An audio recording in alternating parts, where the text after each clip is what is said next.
আজকে খেতে চলে এসেছি ফরিদপুরের মধ্যে একটা মোমো। মোমোটির টেস্ট কেমন ছিল, প্রাইস কত ছিল এবং মোমোটি কোত্থেকে খেলাম সবকিছু নিয়ে থাকছে আজকের ব্লগ। তো সবাই ভিডিওটি মিস না করে সম্পূর্ণ দেখতে থাকুন।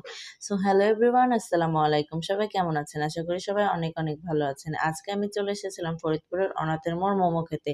তো এখানে হচ্ছে এই আন্টিটি মোমোর রুটিগুলো বেলে দিচ্ছিল ছোট ছোট করে, আর ভাইয়াটি হচ্ছে মোমো বানাচ্ছিল, মানে ওনার ছেলে মোমো তৈরি করে দিচ্ছিল। তো ভাইয়া এখানে আমার জন্য মোমোগুলো রেডি করছিল। আমার মোমোগুলো হয়ে গেছে প্রায়, উনি আমার মোমোগুলো এখানে উঠিয়ে দিচ্ছিল। আমি এখানে 2 প্লেট মোমো অর্ডার করেছিলাম। ওনাদের মোমোর প্রতি প্লেটের প্রাইস হচ্ছে 100 টাকা। 100 টাকায় কিন্তু ওনারা 6 পিস মোমো দিয়ে থাকে।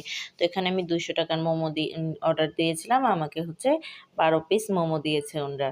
তো এখানে কিন্তু ওনারা মোমোর ওপর দিয়ে বিভিন্ন ধরনের মশলা ছিটিয়ে দেয়। মোমোটি কিন্তু খেতে আমার কাছে ভালোই লেগেছিল। তারপরে হচ্ছে আমার মোমোটি ওনরা তৈরি করে দিল, এবং কিন্তু মোমোর সাথে কিন্তু ওনরা 3 ধরনের সস দিয়ে থাকে।